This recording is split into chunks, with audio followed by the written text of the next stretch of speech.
Hello guys. तो ये हम लोगों की एनसीईआरटी की सीरीज़ आज से स्टार्ट होती है। ये क्लास 11th की ज्योग्राफी की एनसीईआरटी है। आप लोगों को पता होगा क्लास 11th में दो एनसीईआरटी चलती हैं ज्योग्राफी की, इंडिया फिजिकल एनवायरनमेंट और फंडामेंटल ऑफ फिजिकल ज्योग्राफी। तो हम लोग एक एक करके दोनों बुक्स को कवर करने वाले हैं। ये फर्स्ट चैप्टर है इंडिया फिजिकल एनवायरनमेंट का, जो कि हम लोग आज स्टार्ट करेंगे। ये है इंडिया की लोकेशन के बारे में, जो बेसिक इन्फॉर्मेशन होती है हमारे प्यारे भारत को लेकर, वो यहाँ पर बताया गया है।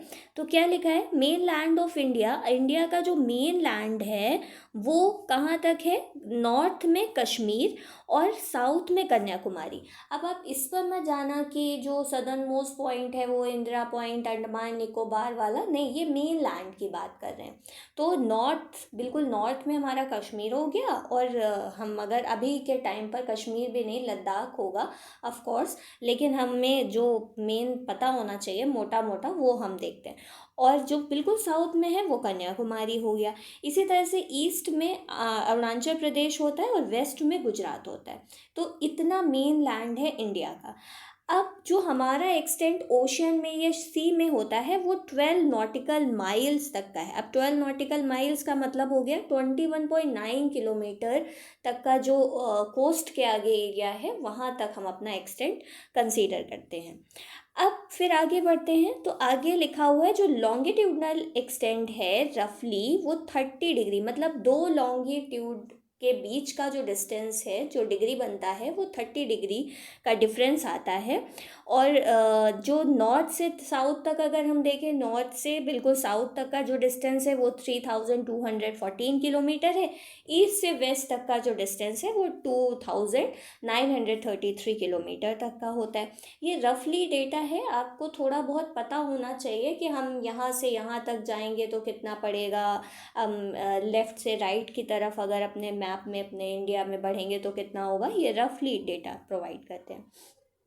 फिर आगे क्या लिखा हुआ है, the difference is based on the fact that the distance between two longitude decreases towards the pole. अच्छा, आप लोगों ने जब देखा होगा ग्लोब, तो आपको पता होगा कि जैसे ग्लोब में ऐसे लाइंस होती है ना, ऐसे ग्लोब बना है, बहुत पुअर सा मेरा सर्कल लग रहा है, ऐसे करके बनी होती है ना लॉन्गिट्यूडनल लाइंस।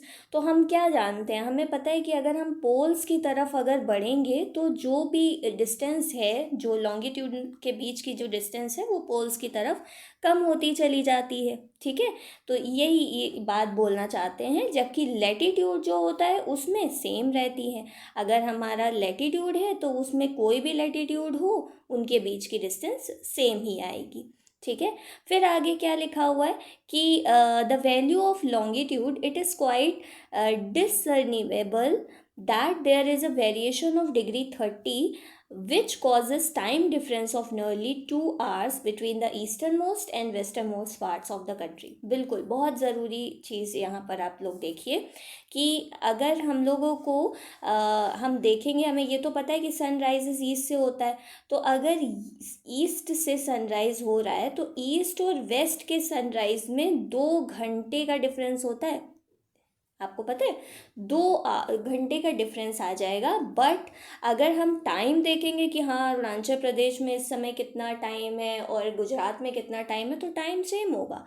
बट सनराइजेस का जो टाइम होता है कि अगर कहीं पर मान लिया अरुणाचल प्रदेश में 4 बजे सनराइज हो रहा है तो यहाँ पे 6 बजे सनराइज हो जाएगा ईस्ट वेस्ट में। ठीक है, लेकिन ऐसा क्यों है कि जब हम टाइम मैच कराएंगे कि अगर सपोज़ हम इस समय अरुणाचल प्रदेश में हैं तो मेरी घड़ी में उतना ही बजेगा और गुजरात में तब भी उतना ही बजेगा। ये इसका रीज़न होता है स्टैंडर्ड, इंडियन स्टैंडर्ड टाइम। ठीक है, IST। इसके बारे में क्या लिखा हुआ है, तो लिखा है there is a general understanding among the countries of the world to select the standard meridian in multiple of 7 degree 30 minute of longitude. That is why 82 degree 30 minute east is to be selected as standard meridian of India। देखिए ये बहुत important है। क्यों important है, इन्होंने कहा कि ऐसे तो सब गड़बड़ हो जाएगा। ठीक है, ऐसा तो कुछ भी नहीं कि यहाँ 2 घंटे पीछे यहाँ 2 घंटे आगे। तो एक स्टैंडर्ड टाइम बना दिया कि इसी हम ना तो उनका मानेंगे ना इनका मानेंगे, हम एक स्टैंडर्ड टाइम लेते हैं और यहाँ ये जो स्टैंडर्ड मेरिडियन इंडिया की जाएगी, यहाँ पर जितना बज रहा है हम वही पूरे ऑल ओवर इंडिया कवर करेंगे। इसीलिए ये क्वेश्चन आता भी है कि 2 घंटे का डिफरेंस है ईस्ट की इस ईस्टर्न स्टेट में सनराइज़ में और वेस्टर्न स्टेट ऑफ सनराइज़ में, बट टाइम सेम क्यों है? क्योंकि स्टैंडर्ड मेरिडियन हम फॉलो करते हैं, हम ये नहीं फॉलो करते हैं कि 2 घंटे आगे 2 घंटे पीछे। ठीक है, तो ये आप लोगों को समझ में आ गया होगा। अब हम लोग आगे बढ़ते हैं। ये देखिए हम लोगों का इंडिया का मैप है। यही मैं आपको पहले बोल रही थी कि नॉर्थ में दैट इज़ अब हमारा लद्दाख आता है और साउथ में कन्याकुमारी। अब बुक्स में कश्मीर लिखा हुआ है तो हम कश्मीर लिखेंगे, बट आप अपडेट रहिए और लद्दाख ध्यान रखिए। ठीक है, और ये रहा हमारा Arunachal Pradesh that is eastern most and Gujarat western most. यहाँ की ये बात कर रहे थे, ये 2 घंटे का डिफरेंस की जो बात कर रहे थे वो ये थी। लेकिन हम अब क्या फॉलो करते हैं? स्टैंडर्ड मेरिडियन ऑफ इंडिया, जो यहाँ से कहीं से जाती है। ठीक है, अब ये आपको एक और पॉइंट मैं बताती हूँ कि स्टैंडर्ड मेरिडियन ऑफ इंडिया जो है वो मिर्ज़ापुर, यूपी का जो एक डिस्ट्रिक्ट है मिर्ज़ापुर, वहाँ से क्रॉस होती है। ठीक है, तो ये आप लोग याद रख सकते हैं। फिर हम लोग आगे बढ़ जाते हैं। ये भी लोकेशन है इंडिया की ईस्टर्न वर्ल्ड की। ठीक है, अब आगे बढ़ते हैं। ठीक है, अब इसका आंसर आपको मुझे देना होगा कमेंट में। Name few places in India through which standard meridian passes. ठीक है, इसका आंसर आप देंगे। अब देखिए कुछ इन्फॉर्मेशन इंडिया की बिल्कुल बेसिक जीके की तरह है। लिखा है area of India that is 3.28 million square kilometre, account for 2.4% of world's land surface area and stands at the 7th largest country in the world. Find out. देखिए अब ये क्या है, क्या कह रहे हैं कि 7th मोस्ट लार्जेस्ट। पहली चीज़ तो ये है कि इंडिया का एरिया कितना हो गया, 3.28 स्क्वायर किलोमीटर हो गया। फिर ये वर्ल्ड में जितना भी लैंड है उसका 2.4% लैंड हमारी इंडिया की है, और ये 7th लार्जेस्ट कंट्री है इंडिया हमारे वर्ल्ड के कंपैरिजन में। ये बेसिक इन्फॉर्मेशन थी। अब ये सब जो लिखा है ये एक ब्रीफ इंट्रो दे रहे हैं कि इंडिया में बहुत डाइवर्सिटी है, जियोग्राफिकली वे डाइवर्सिटी की बात है। मतलब यहाँ पर हिमालयास मतलब माउंटेन्स भी हैं, हिमालयास है, हिंदू कुश है, सुमेलियन रेंजेस हैं, और यहाँ पे बहुत सारी रिवर्स भी हैं, यहाँ पे डेजर्ट्स भी हैं, यहाँ पर प्लेन एरियाज़ भी हैं। तो ये फुल ऑफ डाइवर्सिटी से भरा हुआ हमारा इंडिया है। ठीक है, और हमारे पास क्या क्या है, आइलैंड्स भी हैं। ठीक है, बे ऑफ बंगाल, लक्षद्वीप और अरेबियन सी, ये सारी चीज़ें भी इंडिया में हैं। सिर्फ ऐसा नहीं है कि मेनलैंड एक जैसा हुआ है, डिज़र्ट भी है, फ्लड भी आता है, मतलब फ्लड वाला एरिया भी है, माउंटेन भी हैं, प्लेट्यूज भी हैं, तो बहुत सारी चीज़ें हैं। अब आगे बढ़ जाते हैं। एक क्वेश्चन इन्होंने लिखा हुआ है, differentiate between gulf and straight. ये मैं आपको बताना चाहती थी। ठीक है, अब गल्फ और स्ट्रेट में क्या डिफरेंस होता है? देखिए आपने सुना भी होगा गल्फ ऑफ सुएज। अच्छा हाँ, गल्फ क्या होता है पहले ये बता देते हैं।